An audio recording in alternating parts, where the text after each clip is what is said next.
taking your time in this crazy world we live in.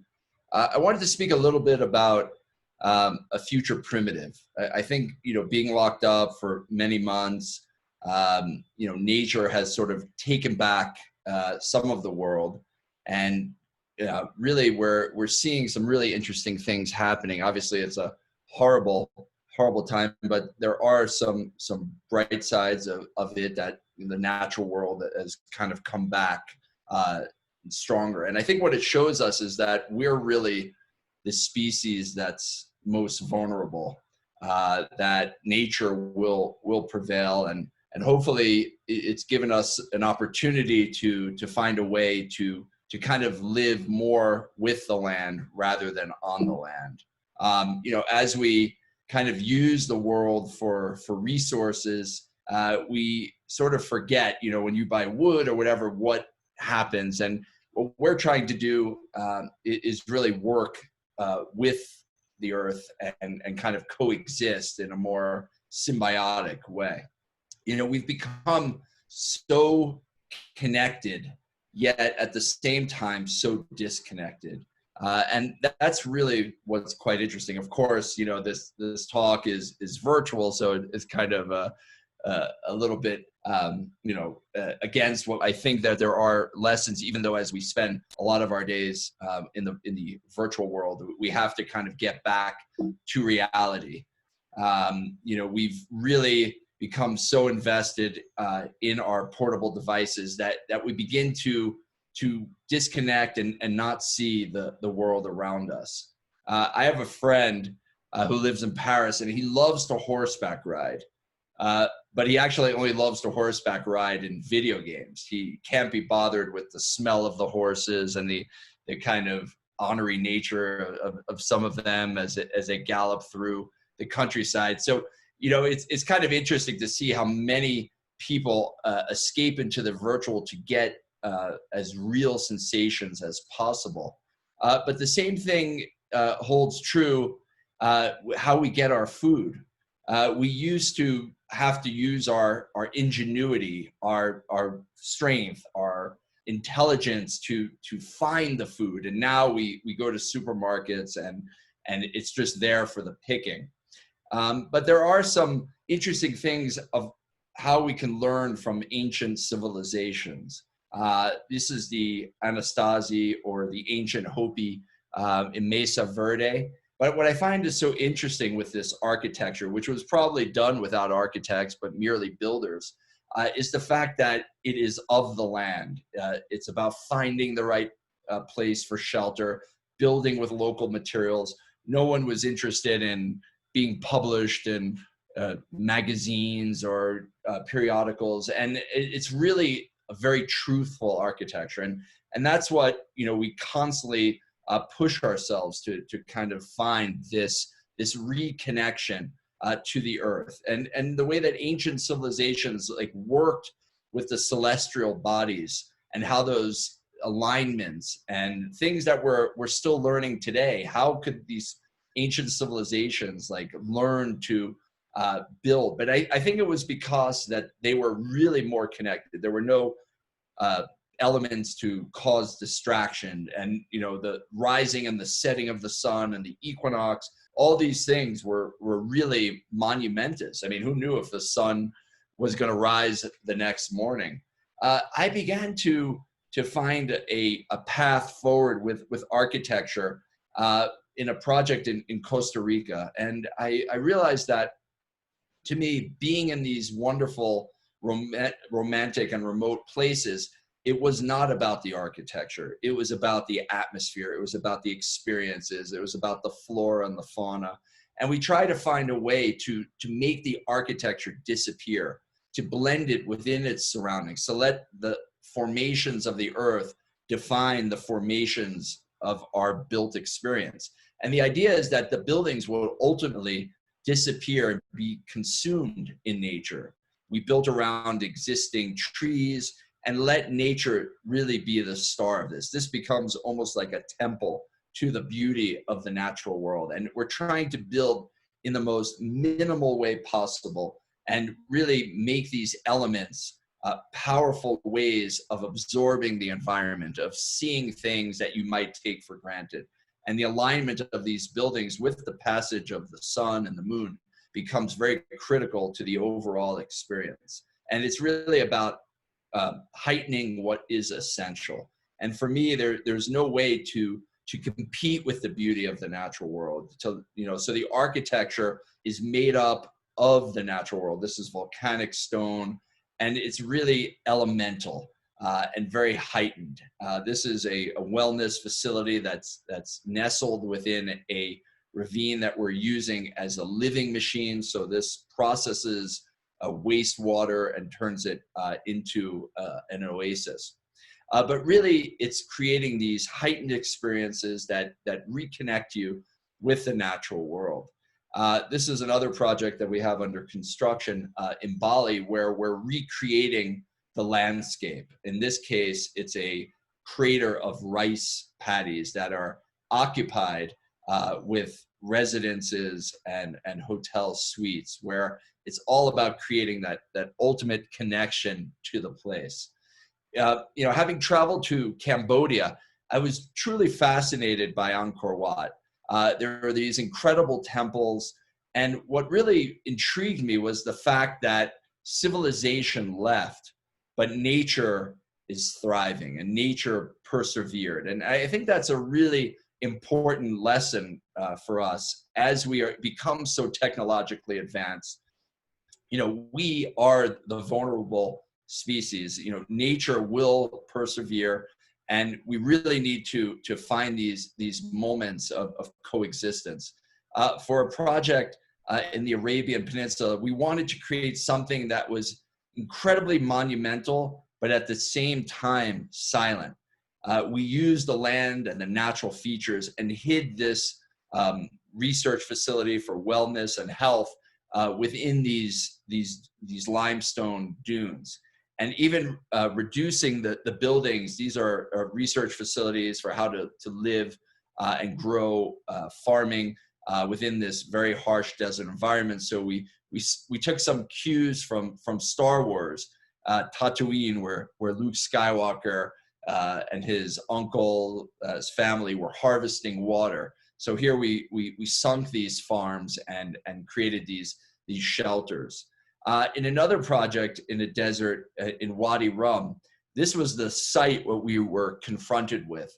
And we wanted to do nothing. And that is often the case when we are creating these projects. We want to we don't want to alter the landscape. We want to kind of hide within the landscape, to build with the materials of the place, to kind of learn from 2,300-year-old technology that the Nabateans carved into the mountains in Petra, into these rocky faces. And to me, there's not, obviously when they did it, these were a more technicolor and ornate. They actually learned a lot about architecture and finishing from the Romans who were on the route passing through this area. But to me, there's nothing more beautiful than finding these opportunities within nature to see these incredible patterns and to kind of use that as a way of kind of celebrating the beauty of each unique place. And that's what's really important, that these projects and everything we do really speak to the spirit of that place and aligned with passages of the sun and the moon, and capturing water the way the Nabateans did, through ingenuity, not through pumping it in from other places, but for capturing the minimal rainwater. You're able in cisterns and other things with channels that ran throughout Petra. And also the utilization of the resources there of goats. The goats are very critical to the Bedouin way of life. And this is a tent that we designed that would be woven out of the goat hair, which works very interestingly enough, because oftentimes they're very dark and you would think they would absorb heat. But because it's woven, it allows the air to flow through. And if it does rain, the fibers expand and create a waterproof protection. So very interesting to kind of learn from the past and really seek ways to build with limited technology In this instance, we tried not to use any electricity, but all light would be done by candle. And it's really about the powerfulness of the silence, the absence of technology. You know, we don't want that disconnection. We want really powerful connections to the place to celebrate, you know, really these monumentous architectures of nature, and to really connect with the local tribes. This was a Bedouin leader who became very connected during one of our meals, and you know, unfortunately he's passed away since, but it was really very fascinating to learn from the people. You know, I think what's fascinating is how architecture, like wine in a way, can speak about its place. You know, this idea of terroir, of how you can really taste the land, and people who are experts at this can understand from the taste of a wine where that was, where was it located, and that's really what we would like our architecture to do.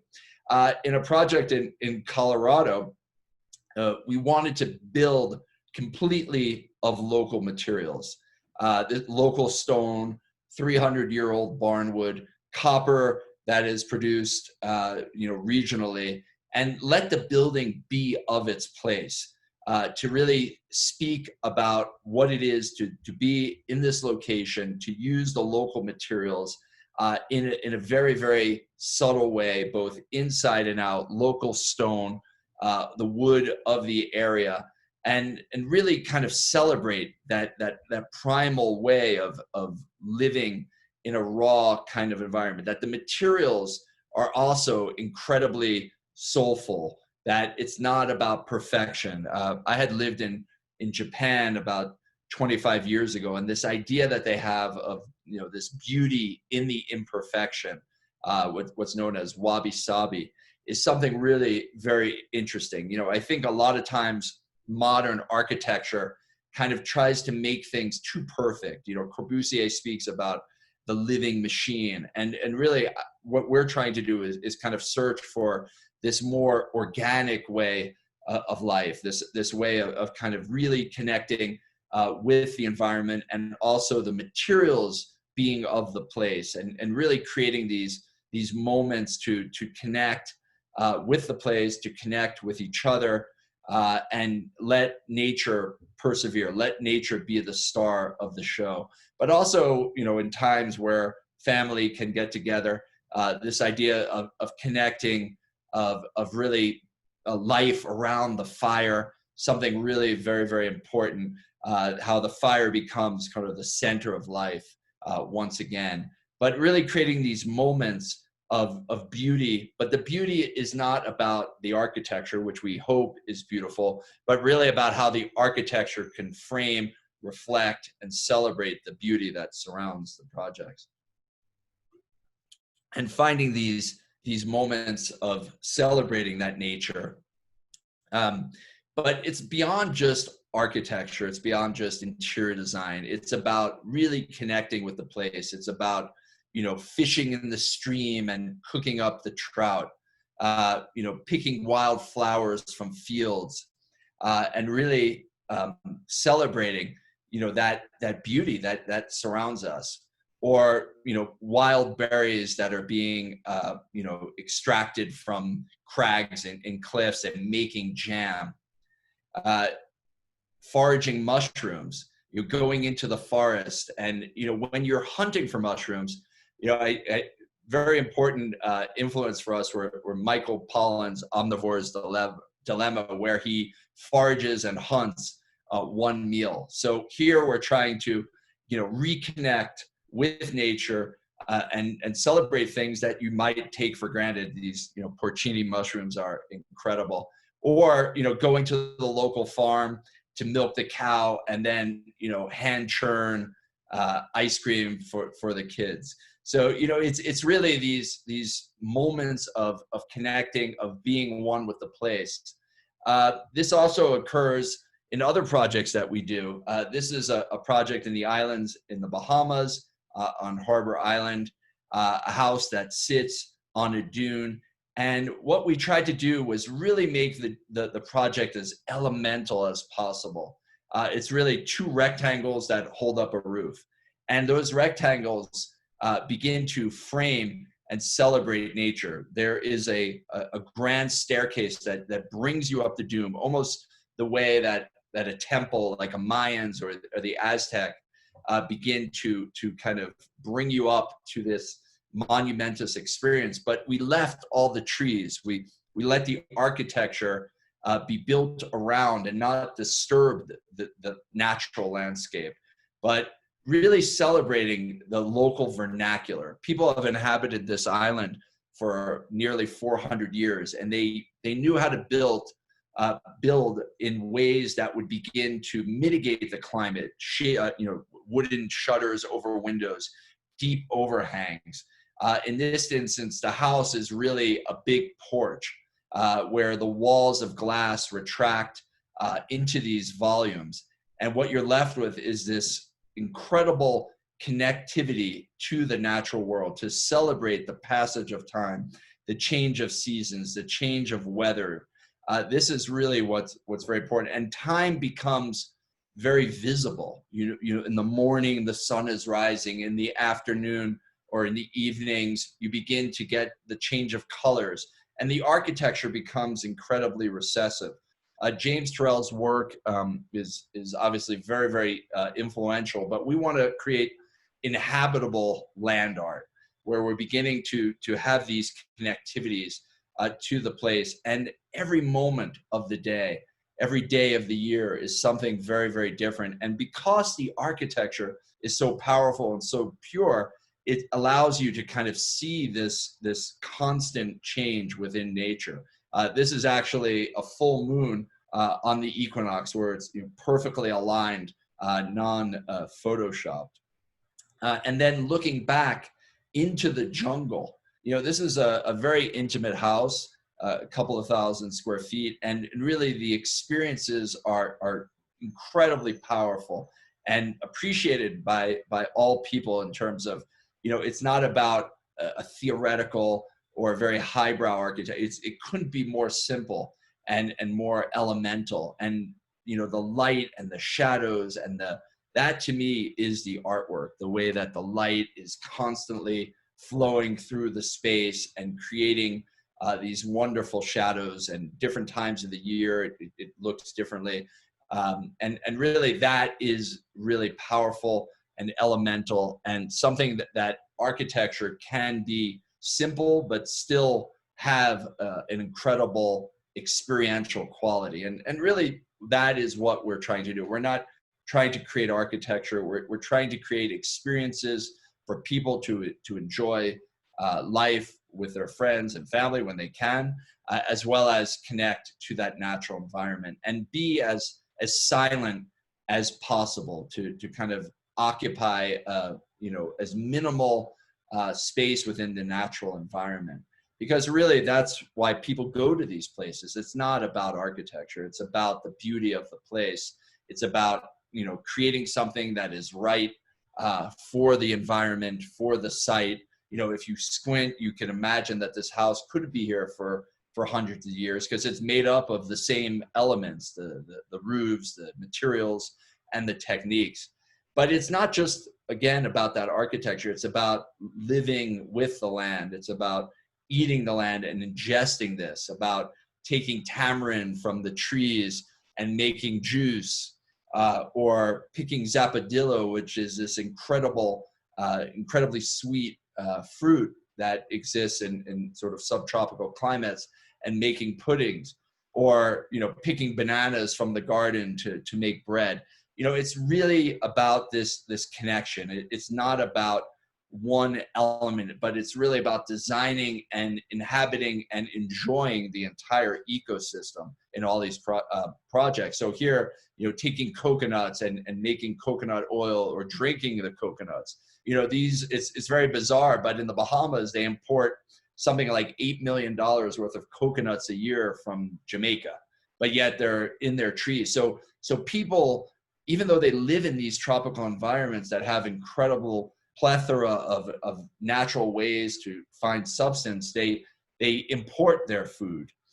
Similarly, people are importing lobsters, but we went in and we hunted lobsters and wanted to cook them in the beach. So we collected wood pallets from people's yards where they throw them out to use as fuel. So using like recycled materials or debris from the garden of people, local people who live on the island. They thought we were crazy that we were kind of taking their trash while they're sitting on their porches, on their iPhones, disconnected from their location. So, collecting seaweed to season the pit, digging the fire. There was something really primal about, digging the pit, creating the fire, putting the lobster in there, and really creating this wonderful connection to the sea where the lobsters were extracted. So, this idea of really living with the land is something that we all could find great joy in, and nothing has tasted better than anything that you pick or hunt or forage. It's really about that connection, about, once again, that fire, that center of life, in a very, very primitive way, burning the local people's leftover debris. Taking this one step further into architecture, our pure architectural experience, we worked on a project in Aqaba, Jordan, where we began to kind of see how we can take the site and turn that site into a building. So when we got to the site, we saw these dunes, some man-made, some made by machines, and we began to see is like, how can we take that and create an occupiable dune? To take the earth and manipulate its qualities and turn it into a solid form, mixing it with cement, but really using the most minimal amount of materials possible to create shelter. So this idea of the inhabitable dune began, it sounds like a very interesting and simple idea, but it took a tremendous amount of engineering. But the end of the execution of it was quite simple, interestingly enough. So these are kind of the volumetric shapes, but once again, it's not about perfection, but it's about the sort of crudeness of the construction methodologies, the roughness of the materials, the integration of local minerals into the architecture to basically form the earth into an inhabitable space. And what was really fascinating was there was no knowledge of how to do this. So we brought in 2 engineering people from our office in Switzerland, the engineers from Switzerland, who taught the local Bedouin contractors how to build in this way, to mix the earth with cement and turn it into something inhabitable. But you could see it's something actually very, very primitive. There's no machines. Everything was done. There's a machine in the back, which is our pump, but everything on this project was done by hand. And it was done in a very short amount of time for a very little budget. So it was a very interesting proof of concept where we can take something very, complex, distill it into something very simple that can be built by hand. This is just like mitigating the earth, but the only machine that was used surrounding this project was actually just to pump the cement. And the end product became something that was the earth, that, you could see how this is sort of blending into the surroundings. And what was really fascinating was our client, who is really a tremendous visionary from Jordan, a young woman. When we started the project, we were all young, but she brought in a friend of hers who was an artist who works with minerals. He was a Jordanian artist, and he only works with the minerals of the earth found in Jordan. So here you could see, cobalt, phosphorus, even gold that was sort of mixed into this architecture. And here you could see the artist with his very technological way of working.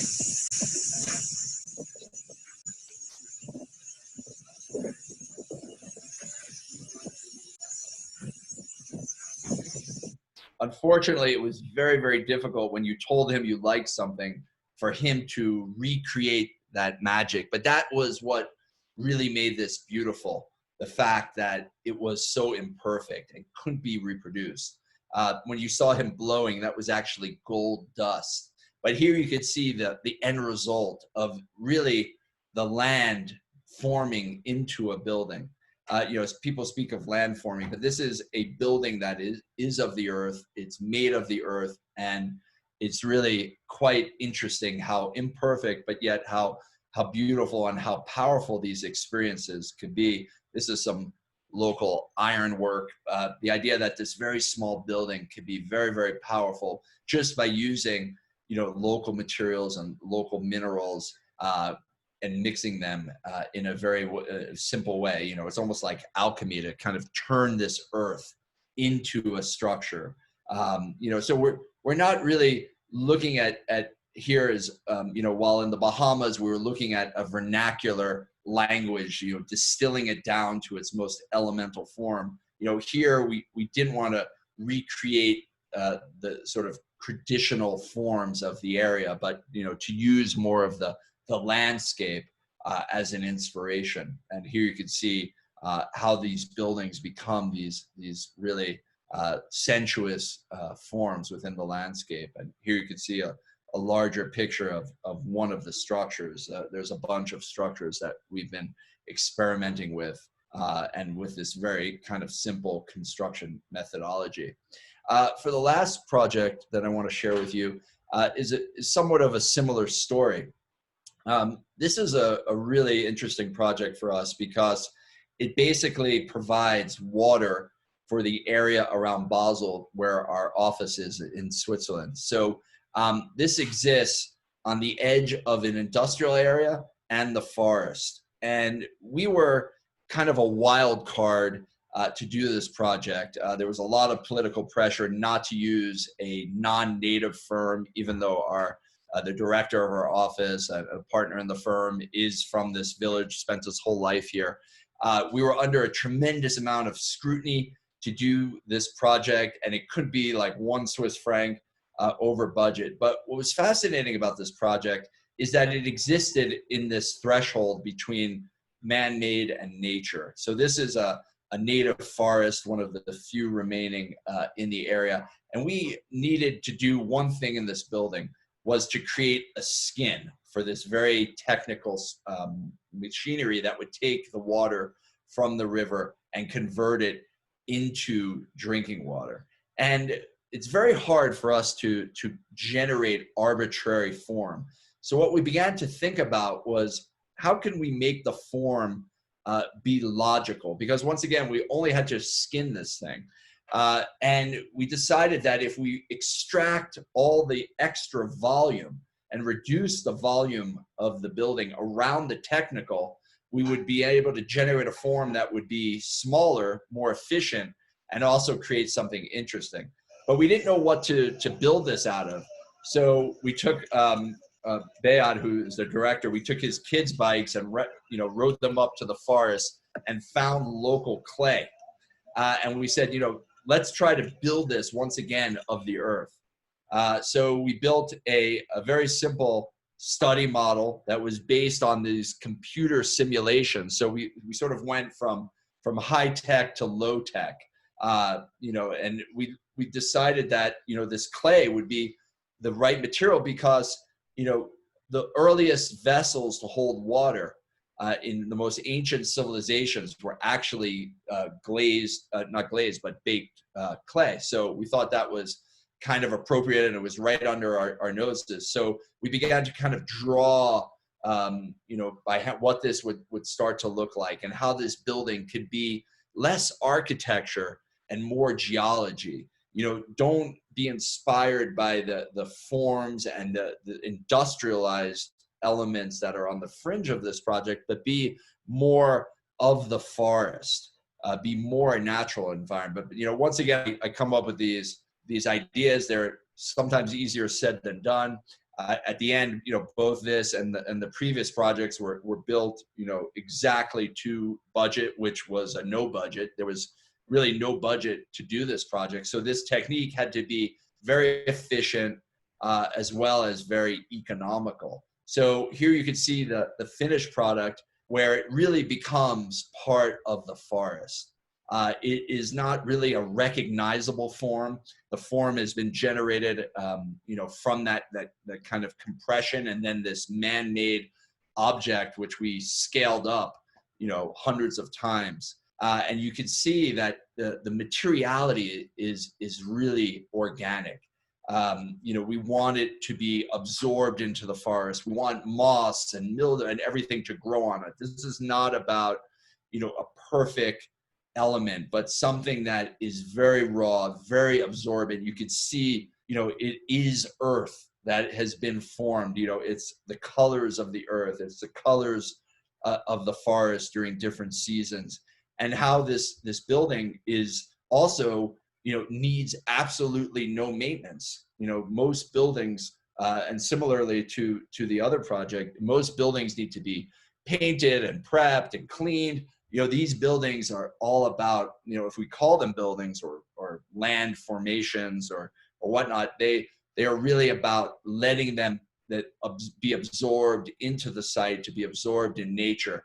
But here you can begin to see how these sculpted forms and the rawness of the material create this very sort of primordial spaces for the celebration of water. And here you can see, this kind of really powerful and really kind of primitive type of spatial, like when I think about like Stonehenge, this massiveness, how do you build this? How do you make these forms? There's sort of a mystery to that. And, we really are trying to kind of get back to the wild side of life, reconnect with nature, reconnect with ourselves and our family, and, find ways to kind of think a little primitive, even though it takes sometimes a bit of technology to achieve, but to really create these kind of very, very primitive experiences, and to go back into the wild and kind of get reconnected with the natural world. So I wanted to thank you for listening, and I hope there might be one or two inspiring ideas that will help you guys reconnect with the beauty that surrounds us, that we often take for granted. So thank you very much. Thank you, Chad. That's really, really wonderful. It's amazing to look at all of those photos. If you have questions for Chad, go ahead and put them in the chat. I can read them out. In the meantime, while everyone's thinking of their questions, Chad, I have a question for you. You mentioned materials being really important in the concepts, especially the project in Colorado that you highlighted. So how do you go about sourcing or knowing what materials locally to use, and how important that is that in your original design?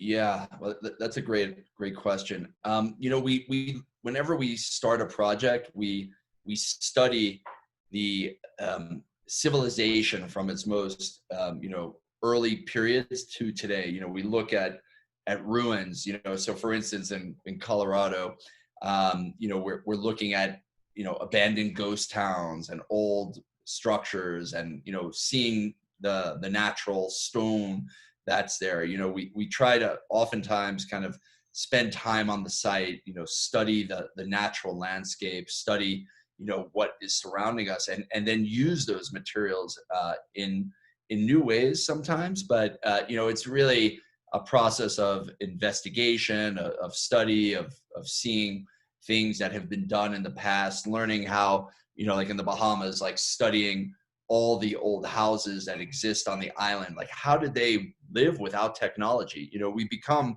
so reliant on letting technology solve our problems that we become lazy, right? Like we become complacent. Yeah, let's just pump the air conditioner. Let's just pump the heat. But could we kind of think in a more sensitive way that doesn't rely on these types of augmentations, but really about manipulating what's there and being a little bit more sensitive and responsive and receptive to the environment.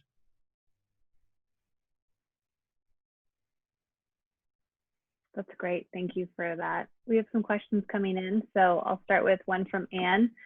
She asked, do you think visitors to your building sense a sort of comfort or connection with their environment without necessarily knowing that the building was designed to create that? She goes on to say that she imagines being in one of your structures as being very grounding. So do you have a response to that? Yeah, no, thank you. That's really observant.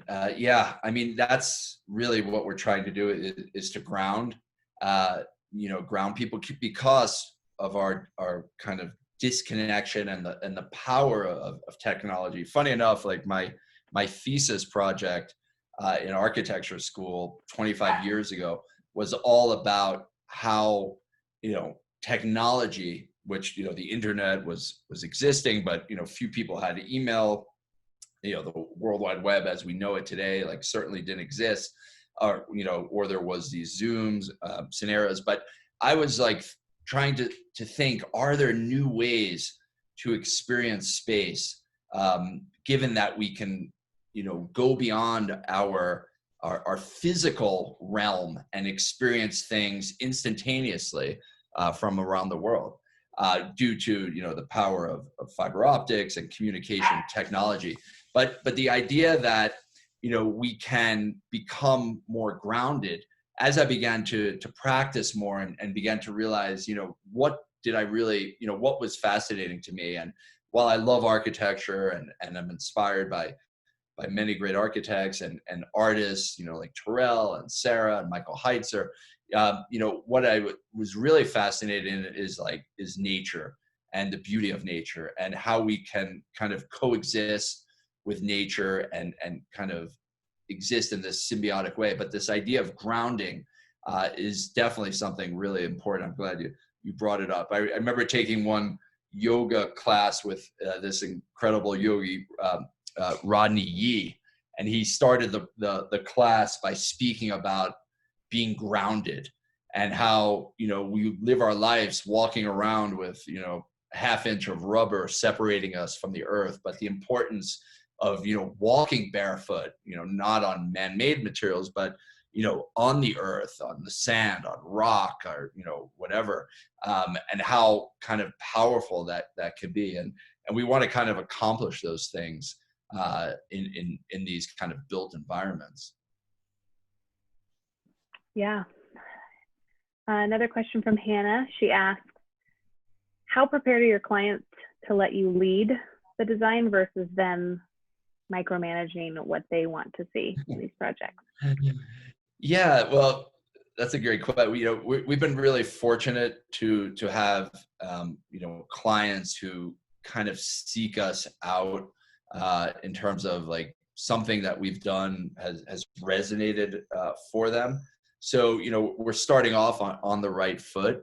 But for us, it's really important to understand what the client is after and provide numerous ideas that kind of check off all those boxes. So it would be very rare that we would show a client like one solution, but we might kind of guide them of why one solution might be the best scenario for the project. So we've been really blessed to have collaborators. Like our clients are all collaborators on the project, and really I think there's no great architecture without great clients, and we are facilitators of their vision and a shared effort to kind of extract something. And it really does take, bravery and the desire to kind of think about things and take risks,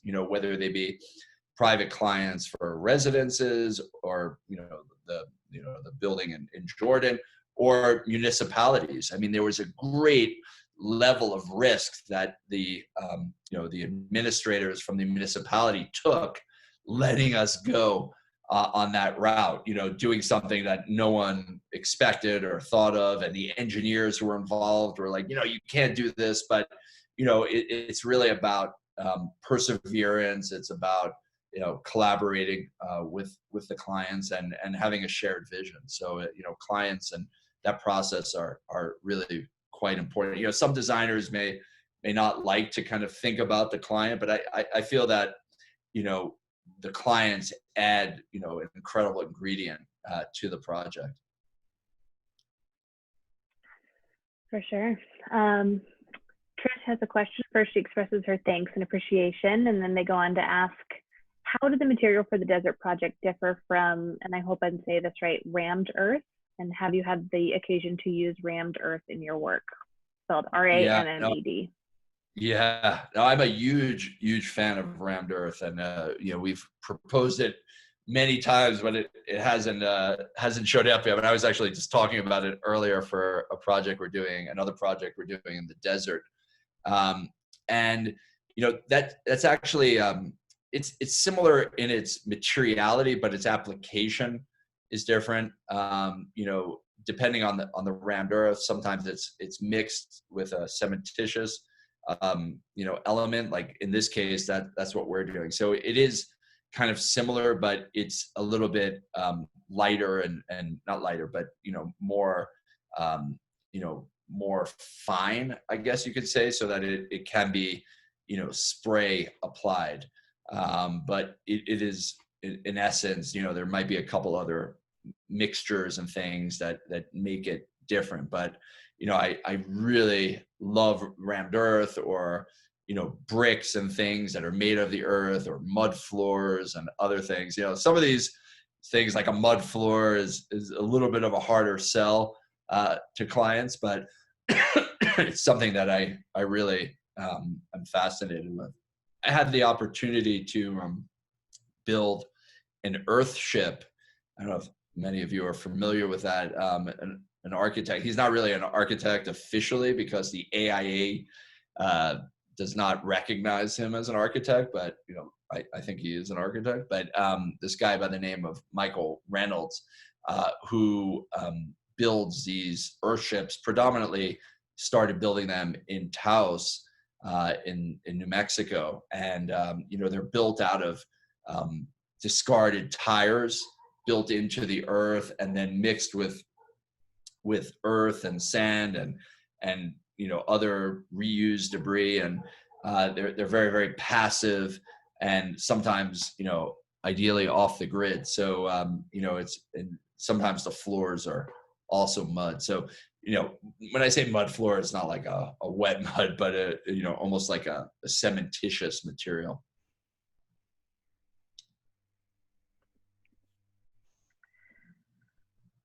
Amy asks, how long do these projects usually take? And based on the dynamic discovery process, how do you communicate that with the client? Yeah, so the projects take a bit of time and effort. You know, I think anything worthwhile does, but we actually don't really spend that much extra time in terms of the duration. We just put a lot more people on it at any given time. So you know, all that research and all that investigation happens in a compressed time, you know, because we have kind of multiple people engaged simultaneously. And then, you know, construction of these things, which is interestingly enough, because of the way that some of those projects were done, the last two, you know, the sort of forming of the earth, they were actually relatively fast. And also because of their kind of ease of construction, even though it was something a little bit unusual, they were also quite economical, right? So like one thing is to be like, oh, I can create this incredible building, but it's going to cost you like, you know, 10 times what it would cost a normal building. Like we had to build all these buildings for less than what it would cost a normal building because we were under so much scrutiny from you know, government officials and you know, and other things. So you know, it's really about a lot of planning, a lot of thinking, and you know, finding ways to innovate and kind of mitigate risk for your clients. You know, building a lot of mock-ups and other things are, and using people who are kind of experts at doing these things, even though they might not be doing them in the way you might be doing them, but using their techniques and things in new ways is also kind of important. So, you know, these are all tremendous collaborative efforts with incredible people in the office, pushing things. But, oftentimes, like, the desire to push those things, like, makes these, like, probably, even though it's good business for the client, may not be great business for us. So, sometimes we get in, deep into these projects and just push them regardless of the efforts that it takes. Here's a question from Tammy. They ask, how do you think our months in quarantine might shift or influence your future designs, in particular the last 4 months or more? And do you see this shifting what clients want in their home design? Or even from a commercial standpoint, do you see this shifting in urban centers that have been really affected? Yeah, it's obviously a really interesting question. I've probably been on many, international talks with experts about the subject. And, there's many ways to look at it. I mean, one thing I read yesterday was, that architecture will not solve the pandemic, like medicine will. Which I thought was quite interesting because, everyone's kind of thinking like, what is like the new space? But what I think is kind of intriguing, and especially for me in a way, because I talk to a lot of different people, a lot of clients, and a lot of friends and people in different industries, because I'm really trying to like absorb this and process it. And one of the things one of my clients said was, he believed that there are these waves of urban development and moving out of the city.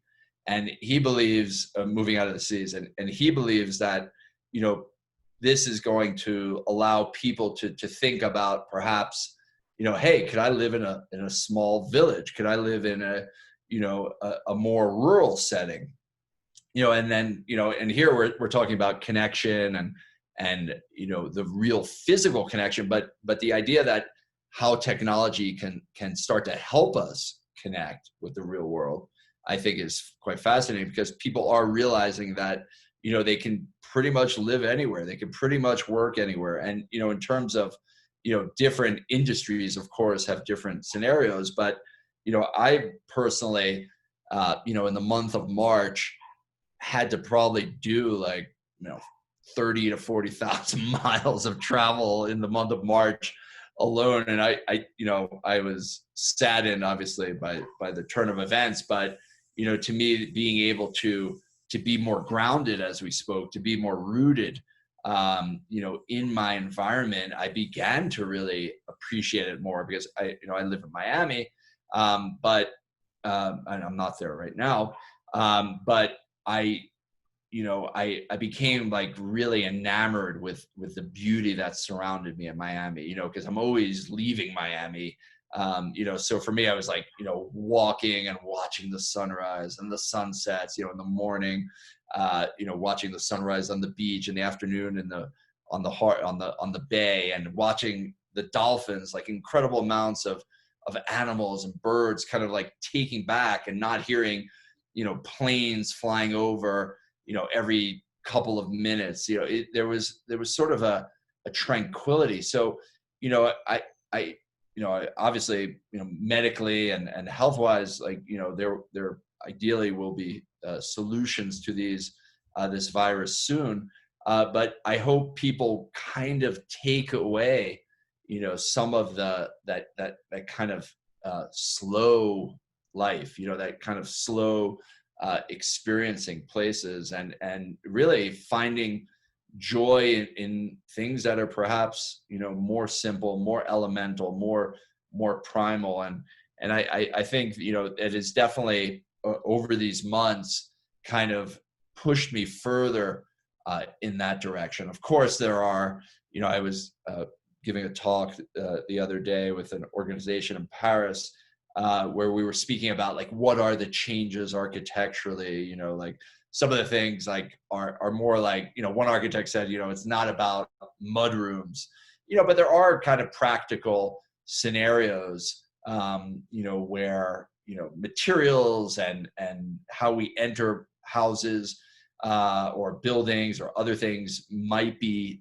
different in the future. I think those things are are great anyway. I mean, I lived in Japan, you know, in the late 90s, I'm sorry, early 90s. And, you know, this kind of culture of like removing your shoes before entering the house, you know, even though we all want clean houses, it's kind of interesting to like, you know, walk through your house with basically what you've been, you know, experiencing on the street, and, you know, God knows what's there. I just got a puppy, which I guess is pretty trendy these days. And, you know, I know what goes on the street more than I did before. You know, so, you know, we've been just simple things is like, you know, take off your shoes and where do you put those, you know, as you enter a house. And I think they're these very kind of elemental things that, you know, will help us. And even if we, you know, God willing, get the cure, you know, hopefully some of this benefit about nature coming back, the benefit of slowing down and spending more time with your family and your loved ones and cherishing those moments. I think, you know, when things get taken away from you, you begin to appreciate them more. So, you know, it's a very interesting time. I mean, no one has a crystal ball, but I think like hopefully, you know, from this tragedy, there can be some kind of optimism of a more interesting future. Also to the fact where, you know, our species is so adaptive, you know, in speaking with people, they're like, you know, 2 years from now, like no one will even remember what happened. And, you know, obviously that probably not true for many people who have lost loved ones, but, you know, we are certainly an adaptive species. And, you know, even thinking about this thing in the context of like, you know, after 9/11, everyone's like, oh, I'm not going to fly anymore. You know, let's get out, you know, and then like, you know, 6 months later, it's back to normal. So, you know, I do think there is a very adaptive quality to our species in general, and a lot of opportunities to kind of reinvent and to rethink, and even perhaps, you know, tap back into a more simple time. Yeah, I completely agree. I think what's most striking about your work to me is that in all of this time right now, the safest place is home, but also we're learning that you can be outside. And so when you're needing to escape from the space that is your safe space, it is to be outside. And so that duality of nature and home is starting to be more one and the same. And it's really evident in the work you just showed. So thank you so much for putting together that beautiful presentation. And thank you as always for joining us, everyone from the Battery. I think my last physical presentation was actually in the Battery in like March or something. That was like my last trip, my last going out there. So I really do look forward. I love what you guys do. I love the environment you create to nurture ideas and people. And, you know, it's really always a pleasure to participate with you guys. So thank you so much. Thank you, Chad. And as soon as we're able to open again. Always great interactive people. So thank you all for sharing your evening with me. Thank you for having for presenting this and for everyone sharing. And we'll see you soon at the Battery when we can have everyone back here. All right, guys. Everyone be safe. Bye-bye. Okay.